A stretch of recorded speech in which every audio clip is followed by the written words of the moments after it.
This is a recent body of work. I don't have any name for it as of yet, but it's a very simple format. There's a couple of figures, 2 or 3 figures in each image. I started with a watery, inky kind of background that I feel has a certain expressive quality to it, a certain kind of emotional quality, which I associate with water and wet things. There's two kinds of paint handling going on in here. There's that watery, inky background, and then there's just straight black and white acrylic paint over the top of it.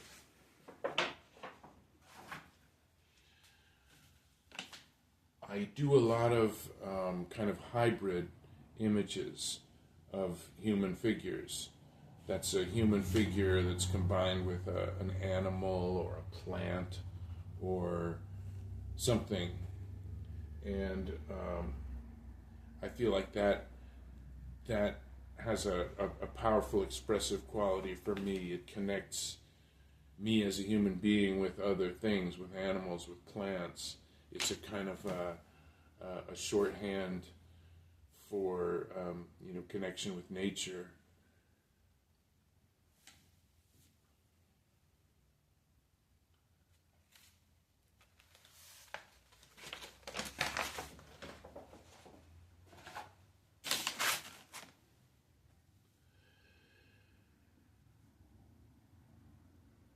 In order to make the figures legible on the background, it's pretty simple. I mean, I make the parts that are on a light background I make dark, and the parts that are on a dark background I make light, so that you'll see them.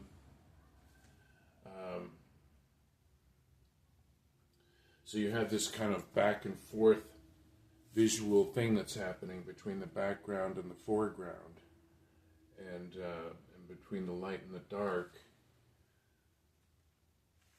Sometimes it has an almost photographic kind of look to it. In some of these, the images get a little broken up. It might be hard to see that these are a pair of legs here, with the top of the body turning into flames. This is an upside down figure with the legs here and a kind of spiral coming there.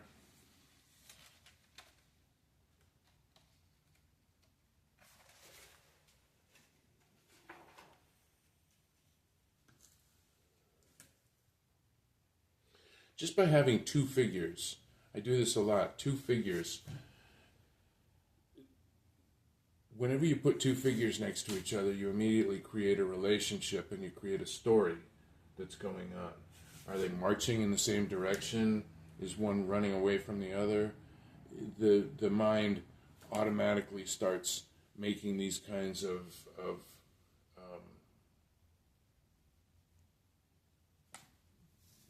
you start seeing these things when you're looking at the image.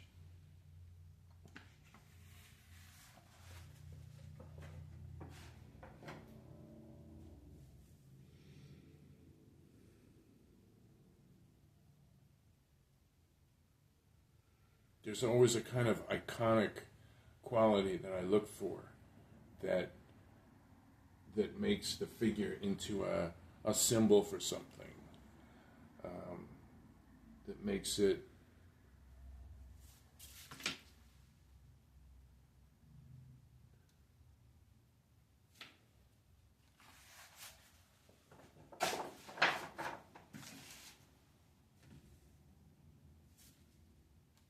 this over here is a face, actually. There's 2 eyes, a nose, and a mouth.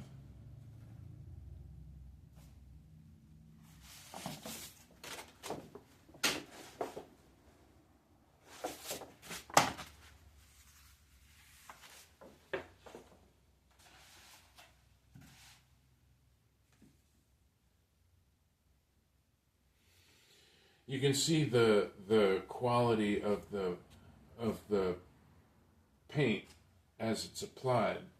The difference between the figure and the background. Although in some cases the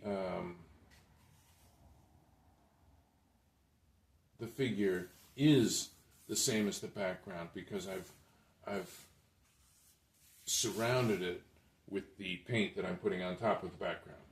Get it? Positive and negative are happening.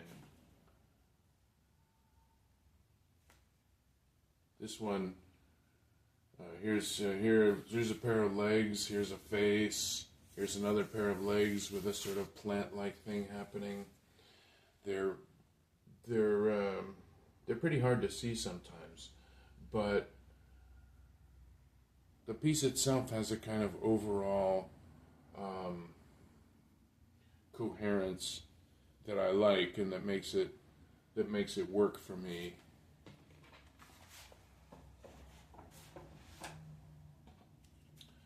Okay, these are related images. They're made with the same cutout pieces that I'm using, but I'm using them with spray paint. In this case, it's black paper with white spray paint. And that's a format that gives a particular quality that I really like, a kind of ghostly,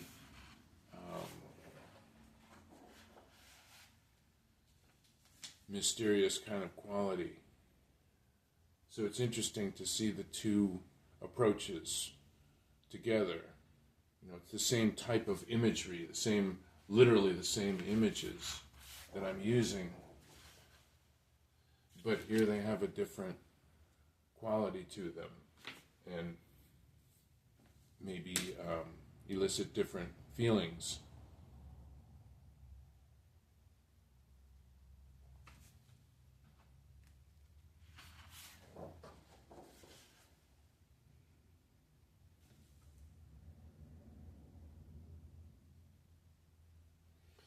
I put some leaves and branches on the paper when I was making them.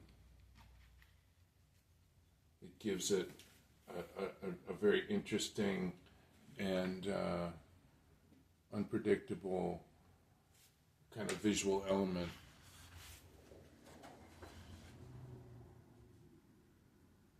It creates a mysterious space,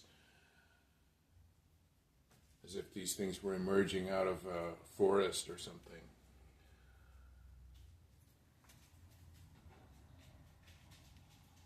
This one has actually almost like a face-like quality. You could see these as eyes,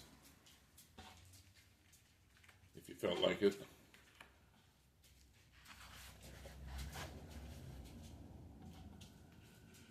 When I'm making these figures,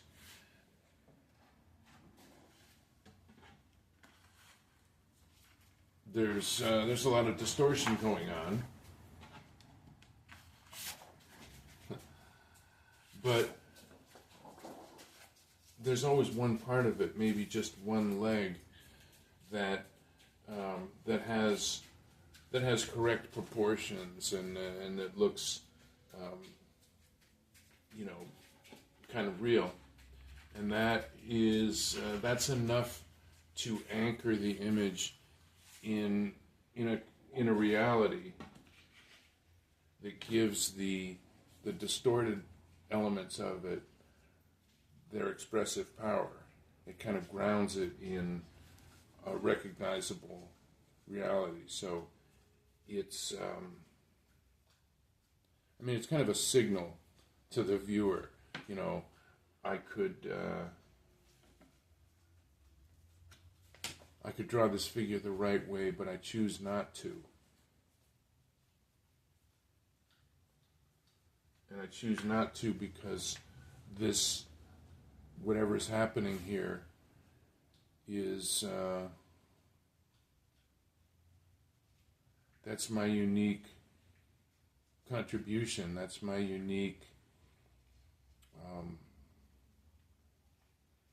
element in my approach That's how I take it into a different place that's my own place.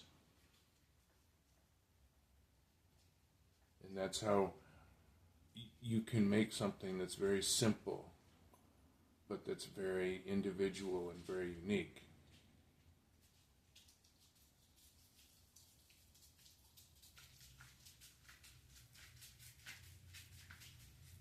So that's what these are about. Thank you for watching.